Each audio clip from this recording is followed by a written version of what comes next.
Hey, Michelle here. Thanks for clicking through from today's email. In this video, I'm going to share with you the 4-core social selector and how you can use it to answer this question.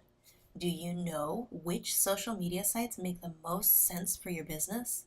It's super important to know the answer to this question because otherwise you may end up spending all your time on a social network that your ideal audience isn't even active on. So let me show you exactly how to figure it out. This is my 4-core social selector, and you'll see somewhere on the page with this video there's a link to download this PDF. This is part of the Simple Social Hub kit, and it's my gift to you for clicking through my email and watching this video today. In a minute, I'll tell you more about how you can get access to everything included in the Simple Social Hub, but let's start with the 4-core social selector. Now you'll see it's got a start here. It tells you exactly where to start, and it asks you questions so you can go through and figure out which network is best for you. Is your audience on Facebook? Yes, everyone's on Facebook. So you probably want to go yes here. Do you have time available daily to interact in groups and via private messages? You're going to get the best results on Facebook, either with a very big ad budget or with some time to engage. If you don't have the time for that, it might not be the best choice for you right now. If you do, go on down to the next question. Do you enjoy curating and sharing images and content from others? Yes? Okay. Have you answered yes to 3 questions in the column yet? You'll see that how these work for each of the social networks is if you answer yes to the first 2 questions, plus at least one of these 3, it's probably a good social network for you to be on.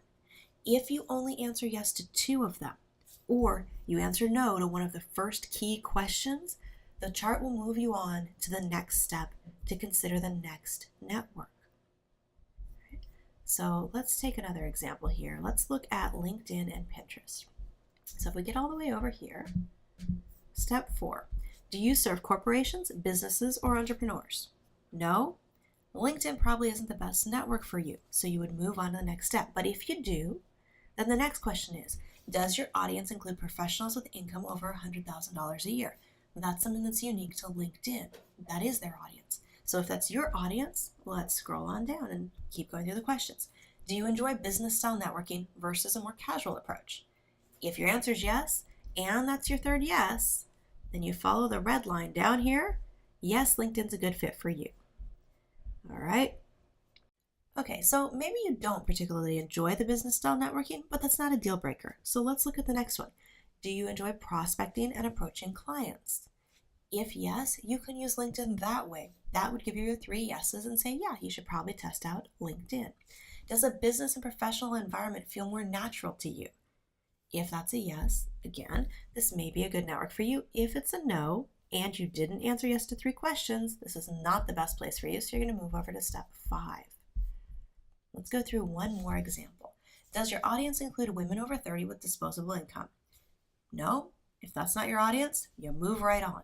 If it is, the next question is, do you enjoy curating, sorting content from others along with your own?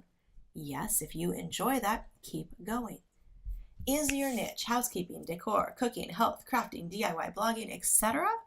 Yes, then this is probably a good network for you if you have 3 yeses. If not, that's okay, keep going. Are you blogging and creating new content to share frequently? If that's a yes, then that might be your third yes. That would be a yes for this network. Do you have products for sale? Yes, that would be another way to get a yes on Pinterest. As you go through this chart, you want to keep track. So you're starting over here, and these are roughly in order of the biggest networks, what's got the biggest audience. So if you get a yes on Facebook, come over here and write it down. If you get a no on Twitter and a yes on YouTube, then you would write YouTube down next. Then let's say you get a yes on Instagram, you would write that down, and a yes on Google+, you'd write that down. Whenever you get your 4, stop there, because the goal of this is to help you choose just 4 networks that will be the most effective for you to focus on. Again, the link to download this PDF is somewhere on the page with this video, and I encourage you to do that and take a few minutes to work through this chart so that you can select the smartest networks for you to spend your time on based on your business and who you're here to serve and what you like doing for your marketing. Now, if you found this flowchart helpful and you'd like more tools like this to focus you in on where to take action, what actions to take, and how to make social media as well as these other items on the screen work really well for you in your business, then I invite you to check out the free gifts that I'm giving you if you give my Insider Club a try. Click the link below this video and let's get started together.